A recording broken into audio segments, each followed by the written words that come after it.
What's happening, everybody? Hopefully, everybody's had a good start to the week so far, and the wait is somewhat over, but unofficially, officially over. We've got preseason football tonight. Start of the first full week of the preseason is upon us, with a couple of games tonight, continuing all through the weekend. Congratulations, everybody.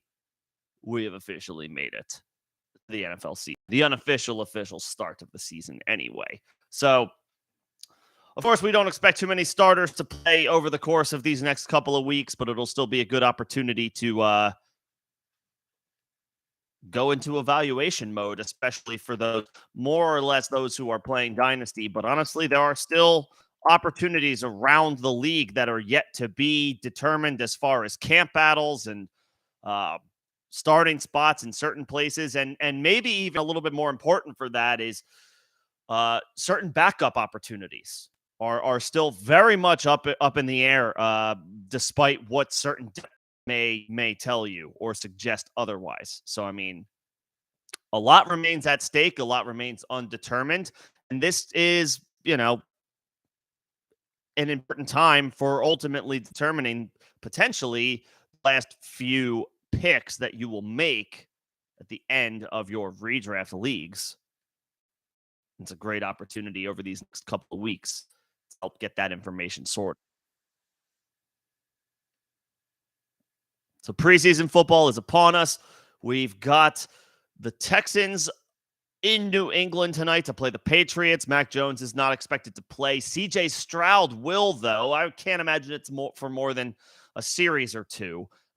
Maybe they give the rookie a little bit more of a look just because it is his first game action. But CJ Stroud is the future of the Houston Texans. I can't imagine they worry too getting third or fourth series in for him at the potentially risking him in a meaningless game. Nevertheless, they do want to see him get a little bit of action tonight. We do expect to see CJ Stroud tonight. So that's an exciting one. But Mac Jones not likely to play for the Patriots. It's on the wire that he's not throwing during warmups. So expect Bailey Zappi to get the start tonight. Could be a nice little thing to pay attention to for anybody in deep dynasty leagues who play in Superflex. Get a little, in his perfect world, carving out a potential long-term role in the league as a backup, if not a spot starter here and there. He looked decent in limited opportunities last year. So fun little quarterback battle tonight for those at least play in deep dynasty leagues.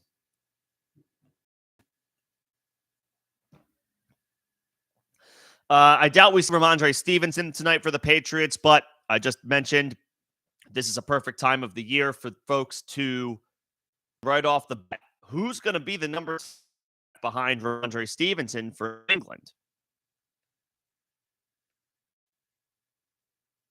That's a big one.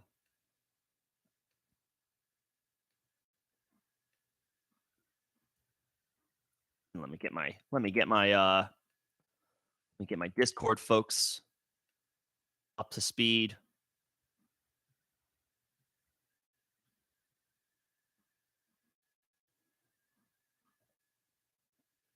Oh, that's one of the more interesting position battles. And now we obviously know that Bill Belichick has a history of utilizing a slew of different running backs over the course of the season. That is ultimately very match something that usually doesn't necessarily carry over from one week to the next. If a random Patriots running back has a good game in week one, there are no guarantees that same player sees similar opportunities week two. It could just be a matchup-based exploitation that the Patriots coaching staff finds for that specific week. And then the very next week, that guy goes back to being, for fantasy purposes, waiver wire fodder. We've seen that happen all too frequently with a Bill Belichick-led backfield. But nevertheless, there are a lot of question marks about who's going to take potentially the most amount of snaps in the backfield behind Ramondre Stevenson. Is it Kevin Harris? Is it Pierre Strong? That is to be determined. So that's a nice little battle. Uh, Currently being played out in training camp, maybe one that we kind of get to see with our own eyes tonight in the preseason. Along the same wavelengths as far as veterans not playing for the Patriots, I would shocked, highly unlikely that Juju Smith-Schuster sees game action tonight. Ancillary guys who will theoretically get some work tonight. Last year, second round pick comes to mind. Should get plenty of run tonight. Juju Smith-Schuster, I can't imagine will. Devontae Parker, I can't imagine will. And I probably would even say Kendrick Bourne probably doesn't get to any play as well. It's going to be Tyquan Thornton. Kayshon Boutte is going to get plenty of run tonight, I'm sure. And Demario Douglas, I imagine all the work he can handle tonight as the Patriots give as long a look as possible to some of these depth. Douglas has been making some waves in Patriots and been putting some good stuff out there on the field, on the field anyway. So that'll be a little test. So that'll be a good little test for him, and we'll see what he can do. But Demario Douglas should get plenty of run. I got to imagine Tyquan Thornton gets plenty of run. Kayshon Boutte is maybe the most interesting guy in the Patriots depth chart. Obviously, Boutte was previously thought, at least as maybe this time last year, be much more at this time around. Several circumstances led to him only amounting to a 6th round pick in the NFL draft. And while the reports have been good for Kayshon Boutte in training camp, I mean, that's pretty dirt cheap draft capital there that doesn't often guarantee much of anything. So he's going to have to continue to earn it in practice and in these reps in the preseason as well. So I would have to imagine if I had to put one name that out there, at least in this first game, who I'd be willing or most interesting to see, it would be Kayshon Boutte for Patriots. And then I guess what I would be interested to see is, will John Mechie get any night for the Texans? I have not seen if he is going to be out there for the first preseason game. But CJ Stroud will be, again, to go back to the Texan side of the football, and then just to wrap up for the Patriots, Mike Gesicki, Hunter Henry, don't really need to see those guys. We know what they're capable of. Those are veterans who have been around the block. On the Texan side, again, CJ Stroud expected to start tonight. It's probably not going to be too many snaps, but the Texans want to get him some reps, get a chance to see him with some form of live game action for the first time outside of just some training camp practices. So we'll see who else suits up with him. Whether it is Nico Collins, whether it is John Mechie who gets out there. I can't imagine Robert Woods suits up. You know what you have in Robert Woods. No need for him to suit up in a meaningless preseason game. But we'll see if Mechie gets out there. That'll be an interesting one. And then, of course, God, I'm going to butcher this guy's name. Is it Xavier Valade? He's the rookie running back who is fighting for a roster spot, essentially, or basically the third running back spot on the roster. He's the, I guess, intriguing, exciting prospect that, as far as deep dart throws go, make no mistake on that one. He's the guy that people have some fluid interest. He gets plenty of snaps and opportunities tonight. If there's one dude on the Texans offense who I don't need to see play tonight, it's Dameon Pierce. He's your starting running back. No need to get him I can't imagine any meaningless reps in this game where, he's already going to take enough hits throughout the season. Do we need to really accumulate any ones in a meaningless game when he's going to be your guy? And I would say the same goes for Devin Singletary. I mean, he's your veteran change of pace back who could step in and be the 1A in spot situations this year for the Texans. Do we really need to see Devin Singletary? I for his sake. I would personally hope not. These are the two guys who are absolute locks to hold down the Houston Texans backfield this season. But Xavier Valade, give me all the reps for that guy. That's who I'm interested in seeing tonight. What's going on, Alex? And then, yeah, another running back who's making some waves recently is Rico Dowdle. Again, this is the opportunity primarily to see the potential backup opportunities that are unsettled across the league play out. So that's absolutely one of them. And Dallas doesn't play tonight. We're actually not going to see them until Saturday against the Jaguars at 5 o'clock Eastern. But again, just lends credence. This is why these preseason games are important for dynasty players and those who are potentially considering any end of draft handcuffs and redraft investment policies or insurance policies, for your starting running backs, guys that you want to kind of pay attention to as a potential end of draft pick to protect your early running back investment. New England is one of them, like I just mentioned, who's going to get potentially the most amount of snaps behind Ramondre Stevenson for the Patriots.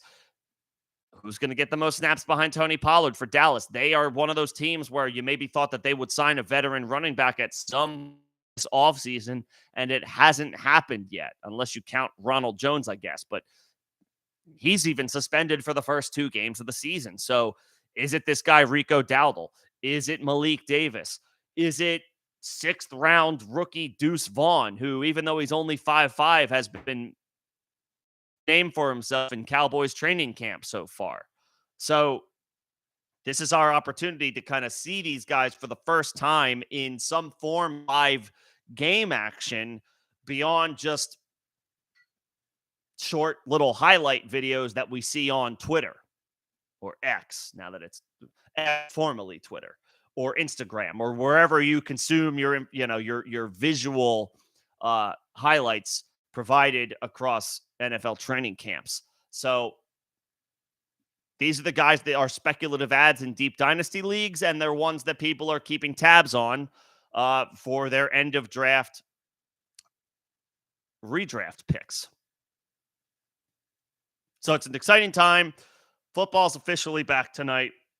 The unofficial official start to the 2023 season should be a fun one. So Patriots and Texans are up first. Then at 10 o'clock Eastern, the Seahawks will play host to the Minnesota Vikings. Kirk Cousins, there's just no way he plays. Why would he? He's a 35-year-old vet at this point. You don't need him to play if you're the Vikings. I got to imagine the same goes for Geno Smith. I mean, the Seahawks made the playoffs last year. They expect to contend this year. Why? You don't need to see a 33-year-old Geno Smith. He had an excellent season last year. He's your starter. This year. Why even bother? Kenneth Walker dealing with some injuries. Unfortunately, that's been a bit of a bugaboo for him for the early portion of his NFL career. No way he plays tonight. It'll be interesting to see if Zach Charbonnet gets any snaps for Seattle. He was also dealing with an injury as recently as a week ago, 10 days ago, but he's back. He no longer has an injury label at this point in time. We'll see if the second-round rookie gets any run. If not, the deep dynasty stash that everybody, deep dynasty stash that everybody's going to be interested to see for Seattle tonight is Kenny McIntosh, who is very interesting from the perspective of Walker is consistently on the injury report. And then Zach Charbonnet himself got a little dinged up a couple of weeks ago or 10 days ago or so. He's probably fine, but still, if there are instances yet again this season where Walker is consistently on the injury report, that third string running back for Seattle is going to be somebody that dynasty managers especially like to keep tabs on. And we've seen it before. It happens every single year. At some point in the season, the big waiver wire ad for a random week in the year is who was previously a third string running back. but both ahead of him are hurt. And now this guy needs to, step up in a pinch. And somebody who's desperate enough for some potential running back help goes out of their way to prioritize him on their waiver wire. So Kenny McIntosh fits that potential bill this year as a guy that people are going to be interested in seeing. I have to imagine he gets a decent number of snaps tonight against the Vikings. DK Metcalf, can't imagine he plays tonight. Tyler Lockett, why even bother? No need to fire those guys up. What I have yet to see is would Jackson Smith and Jigba potentially get any run tonight? That would be very interesting. If he does, can't imagine it's more than a series or two. He's going to be a big part of what they do. He was this year. He was their first round pick. He's going to be a big part of what they do for years to come. I don't know that Seattle's necessarily going to feel like they need to throw Jackson Smith and Jigba out there for the first preseason game. But it would be very interesting if they did. But I would say the most interesting guy on this Seahawks offense to keep an eye out for tonight would be Kenny McIntosh. He's listed as 4th on the depth chart behind DJ Dallas, but I mean, we know what we have in DJ Dallas at this point. So, he only totaled 35 carries last year, less than 200 rushing yards, decent yards per carry. But I mean, his role is cemented. He's not more than 3rd or 4th string running back in the NFL. Kenny McIntosh, though, but he usurped DJ Dallas with a decent performance over these next couple of weeks. He's going to be the guy that I'm sure is already rostered in most dynasty leagues. People are going to have a keen eye with him. And then on the other side, with the Minnesota Vikings, Dalvin Cook is no longer with the team. I can't imagine they play Alexander Mattison tonight, but I got to imagine they're going to give some decent run to Ty Chandler and DeWayne McBride. Now, that's an interesting matchup that you might be wanting to look forward to. Who is the potential handcuff to Alexander Mattison? Because in the wake of Dalvin Cook's release, Madison's ADP has kind of settled in like the 5th round. He hasn't shot up to this like slam dunk 2nd round pick just because he has the opportunity. Let me double check Alexander Madison's ADP, at least on Underdog Fantasy. It's below. It's on the other side of 50. It's actually closer to 60. His ADP is settled in at 58. So, I mean, that's a 5th round pick, which is deserving of a player who has put up RB1 opportunities in the limited opportunities that he's had as the lead guy for Minnesota, but nobody's willing to go much higher on Alexander Mattison. Again, he didn't cement himself as a slam dunk top 20 pick with Dalvin Cook's release. So to that point, who's going to be the guy that backs him up? Ty Chandler should plenty of opportunities tonight. DeWayne McBride, I have to imagine, sees plenty of opportunities tonight. That's going to be an interesting little battle to watch develop.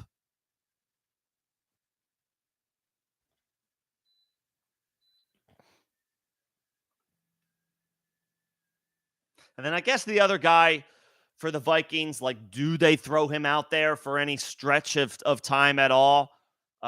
Is their rookie, their 1st round rookie pick, Jordan Addison. Like on Seattle side, does Jackson Smith and Jigba get any run? For the Vikings, does Jordan Addison get any type of run? There's some high-profile wide receivers, at least from the 2023 draft, in this game tonight.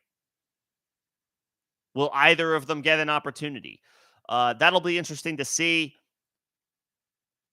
Definitely excited about Jordan Addison this season.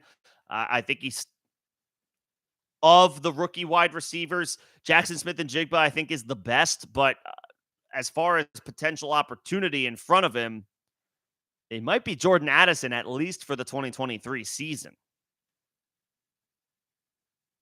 And I know there's a lot of people who are high on him for this year.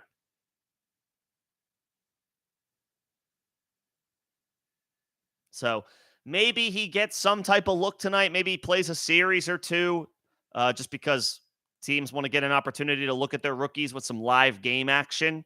But anymore, you don't draft skill position players in the first round and not plan to have a big usage for them in their rookie season if things go as expected or as planned. So even if he does get in the game tonight, I can't imagine it's for very long. You want to make sure he's healthy going into the season. He's been playing, reports have been good out of training camp this year for Jordan Addison. I mean, he should hit right away. He should hit for fantasy purposes right away. The opportunity is wide open for Jordan Addison this year.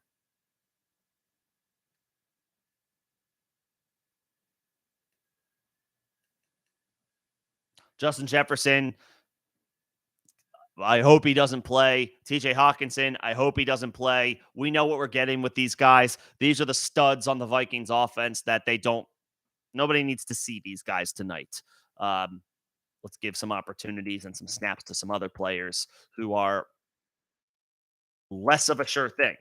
So Kenny McIntosh for Seattle, and then Dwayne McBride, Ty Chandler in the backfield for the Vikings. These are the guys we're most interested in seeing. The top three wide receivers for each of these two teams is locked and loaded. Metcalf and Lockett for Seattle, don't need to see them. Jefferson for Minnesota, obviously don't need to see him, but it's possible Smith and Jigba and Jordan Addison get some opportunities tonight.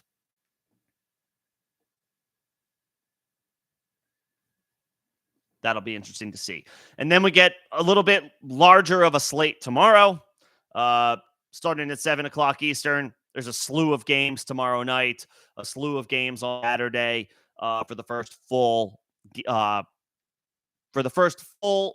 week of the NFL preseason. And with that, we've started to see some depth charts being rolled out there by the team, and it's being shared by the media. This is that time of the offseason for fantasy purposes where there's really no need to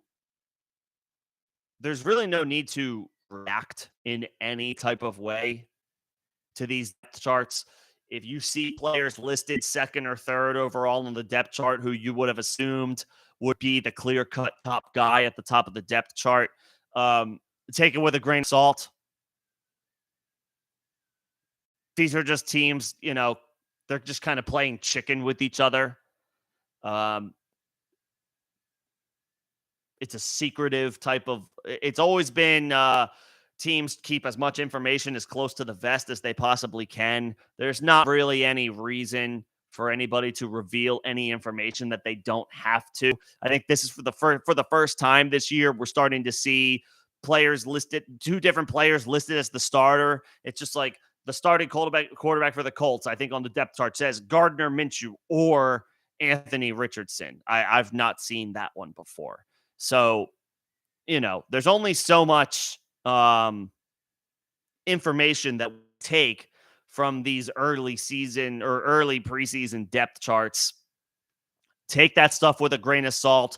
Don't read too much into it. There's no need to overreact about anything that comes out at this point about whether or not the guy that you expect to see at the top of the depth chart is actually there, on August 10th.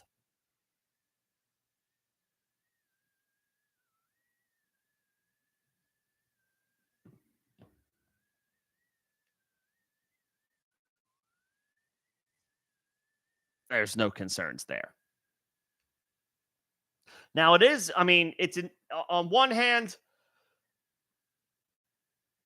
it is encouraging to see some guys, some young guys, specifically some tight ends like Sam Laporta and Luke Musgrave. It's encouraging to see those guys at the top of the depth chart for the Lions and the Packers, respectively. But we have to be careful about increasing any type of expectations for these guys. it does feel like it could be expected, but at the same time, NFL teams do funny stuff, man. It's possible that they throw Brock Wright out there. The Lions do a little bit more frequently than you expect. It's possible they throw the Packers. It was a Josiah DeGuara. Who else do they have on that tight end room out there as these guys kind of take their lumps and figure things out, get their sea legs under them in the NFL? The tight end position is a difficult position to play. But on the flip side there, these are the guys who are expected to be your chess pieces on your offense, so to speak, the guys who can catch passes at the tight end position. And even though they're rookies, I mean, this is an NFL that throws the ball more than it ever has in the history of the league. These guys could potentially see more run than your average NFL tight end of seasons. And of course, on the flip side, this came down on the wire earlier today. For the Denver Broncos, Greg Dulcich is listed as the second tight end. I don't even know who he's named.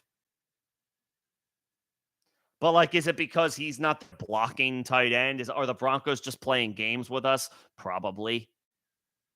Actually, I won't even say probably. They definitely are. Like, if you just look up Greg Dulcich,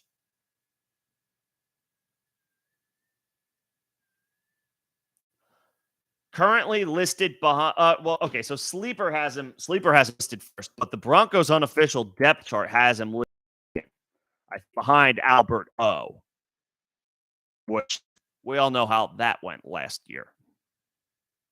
Oh no, they have Adam. They have Adam Troutman listed first. Excuse me. So I mean, again, take these things with a grain of salt. I wouldn't read too much into things that you feel optimistic about, and I wouldn't read too much into things that already look like they're incorrect on paper, you know? So be careful reading too much into depth charts this time of year. Just because teams have started to put out their first official depth chart of the season, it really doesn't mean anything yet. We're with still a month to go before the actual season begins. Don't get caught in that trap. You know, there's no need to overreact one way or another about a guy who, depending on where he sits on the depth chart, what that could mean for the start of his season and beyond. So a guy like Greg Dulcich, who I can't imagine this drops his ADP at all. People are smarter than that these days. But if it does, he's already an excellent value, in my opinion, going outside the top 100 in most drafts. Don't read into it too much. Whereas guys like Sam Laporta and Luke Musgrave, they're even cheaper right now. Don't go out of your way to draft them 10 spots higher than their ADP just because we officially see them at the top of the depth chart.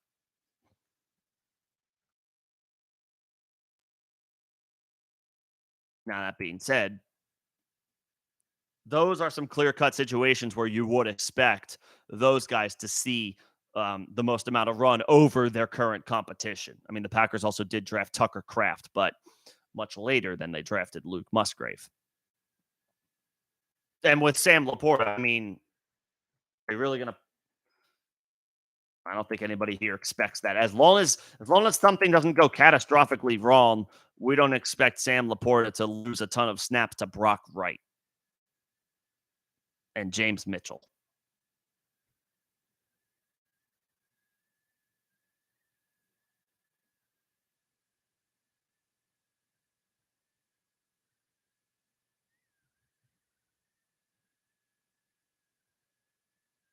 So, just going through the rest of the wire as we head into the weekend, the first full training camp of the weekend.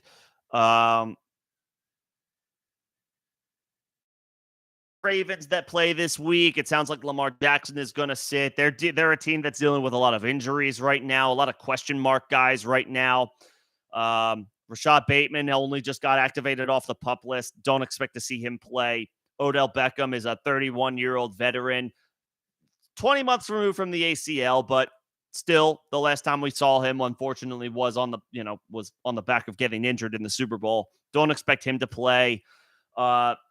J.K. Dobbins is still, I guess, holding in this is one of the more intriguing story developments that's going on right now. J.K. Dobbins is on the PUP list, hasn't been practicing for the Ravens. Ravens head coach John Harbaugh has said that the ball is in J.K.'s court as far as his availability to practice. Dobbins is, I think, unhappy with his current contract and is looking for an extension. The Ravens aren't going to give him one.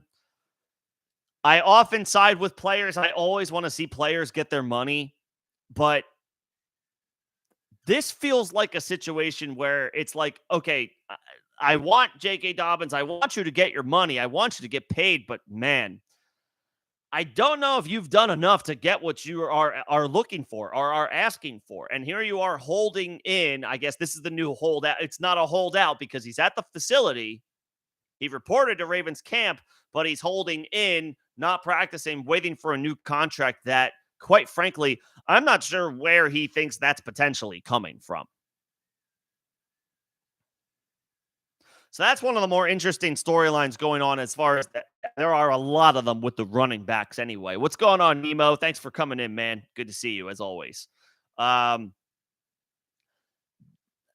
It's like, what, on one hand, you could argue this is the time to buy J.K. Dobbins in Dynasty, buy low, buy low, buy low. But on the other hand, it's like, I know he's a veteran at this point as a third-year player. I guess he's a fourth-year player if you count his missed season due to injury. It's his fourth season as an NFL player, third where we expect him theoretically to see games. But I mean, he's missing practice time, man. And maybe it matters a little less for running backs, but back last year from a serious injury, and when he came back, he started to put some strong stuff together, started to look a little better, but he did look a little gimpy even when he was fully back at the end of the season last year. I mean, we want to see that rust is completely knocked off before we start doing any J.K. Dobbins investing. At the beginning of the offseason, every expert on Twitter was labeling J.K. Dobbins as the best value in your best ball drafts or your redraft leagues. And it's like, now it's like, are you sure about that? Like, do I expect him to play eventually? Yeah.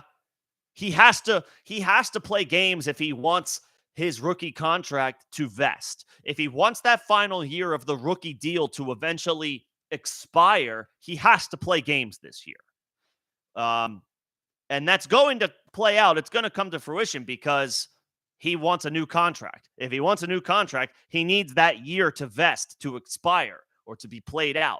And that happens with him playing games. I believe he can wait theoretically until like week 10 or 11 of the season. It's the same situation as Jonathan Taylor. He could wait until week 10 or 11 of the season to report, and then he plays the final 5 or 6 games to play out the string and just make sure that the final year of his rookie deal plays out and counts so that he becomes eligible for free agency next year. But I mean, that's a dicey game to play, man. If you're the running back and if you're somebody considering drafting him in fantasy this year. Now, it's already looking like I might possibly get burned on telling people that, to draft Jonathan Taylor in the middle of the second round. There is still plenty of time for the Colts and for that situation to, I guess, defuse. But that probably requires some form of trade to go down. I can't imagine once Jonathan Taylor, now that he's demanded the trade, I can't imagine he goes back on that when he has the ability to wait until week 11 of the season to report.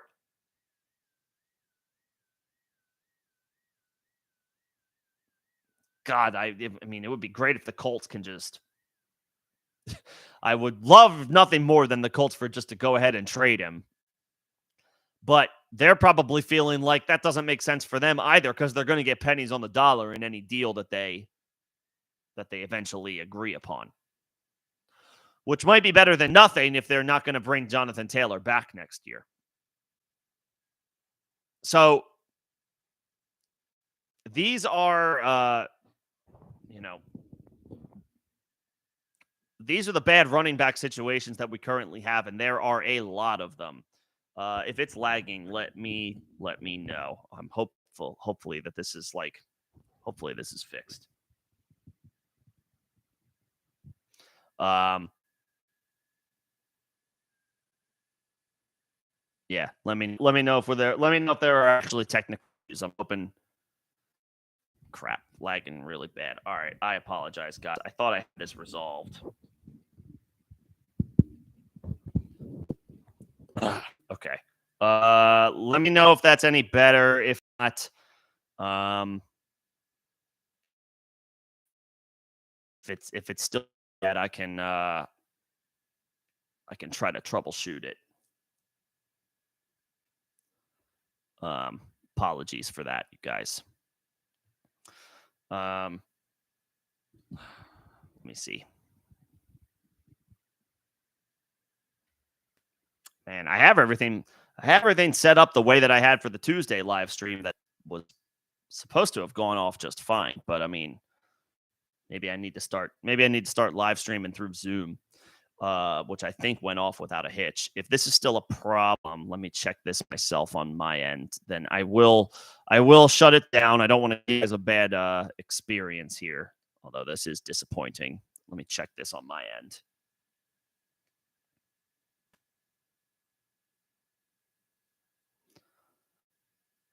Just waiting for this to load up.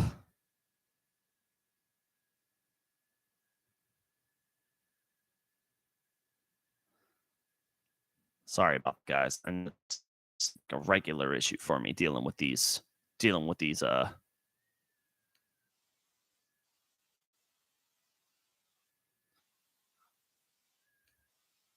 oh man. Okay. It looks like there is a pretty bad lag.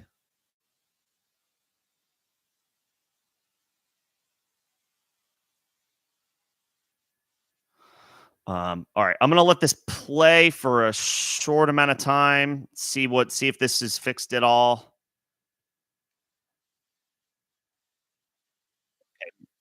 I think maybe it's fine now. All right, it looks like it might be fine. Um, Let me know if it changes. What I might do moving forward is I could maybe live stream from Zoom. I think that went fine for my Tuesday live stream that I held. Um, when I had Aaron Larson on as a guest. I think that was a little bit better of an experience. So maybe I just need to move. Maybe I just need to do these through Zoom moving forward. Um,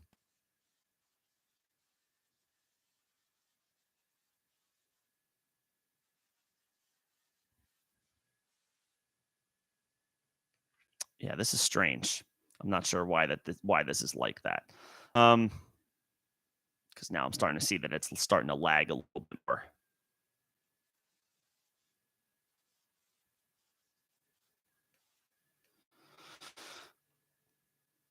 All right. You guys let me know if it gets any worse. I'll take this up to the top of the hour if it's not too bad between now and then. You guys just let me know. Uh, where was I? So I was talking about J.K. Dobbins and Jonathan Taylor, just the running, like again, because looking at the wire ahead of the preseason games, there's not a lot of Ravens that starters that are expected to play this Saturday. That led me to J.K. Dobbins, who hasn't been practicing. He's holding in with the Ravens. It's a dicey situation there, and while we expect him to eventually play, um, it's possible that this hold in, so to speak, um, lasts well into the regular season. We're kind of expecting that with Josh Jacobs. We're expecting that with Jonathan Taylor. I think J.K. Dobbins has kind of lumped himself into that same boat as far as looking for a new deal and not really that interested in playing before he gets it. The difference is what those guys have proven versus what J.K. Dobbins has proven on the field. And while Dobbins has looked good dating back to his rookie season, averaged 6 yards a carry once he finally started to get some regular opportunities in the Ravens backfield. Obviously, he missed all of 2021. And then last year was an injury riddled season where He eventually was able to get back on the field at the end of the season, but there was a lot of missed time, and didn't look it didn't look spectacular for Dobbins when he was on the field last year. Um, the production started to come back a little bit toward the end, but even toward the end of the season, he still looked kind of gimpy. So I'm not sure, I'm not sure that we can necessarily rely on J.K. Dobbins this year for fantasy purposes. All right. If this is lagging, I'm going to go ahead and shut this down. My apologies. I don't know why this is an issue. It should have been, it was fine on Tuesday. I don't know why it's bad now. So let me go ahead and shut this down. I'll see if I can come back this weekend with any type of revised stream that looks or sounds a little bit better. So my apologies, guys. If this is going to continuously be an issue, then that's not what I want to bring to you guys. That's not any fun for me. It's not any fun for you guys. So let me call it for this evening. Let's see if I can figure out some of the issues that I'm dealing with on my end, and hopefully I can bring a better stream to you guys at some point over the course of the weekend. Thanks, guys, for coming in and hanging out tonight. I'll try to get this sorted out. Enjoy the games tonight. Enjoy the preseason tonight. I will see you guys this weekend. Thanks, everybody.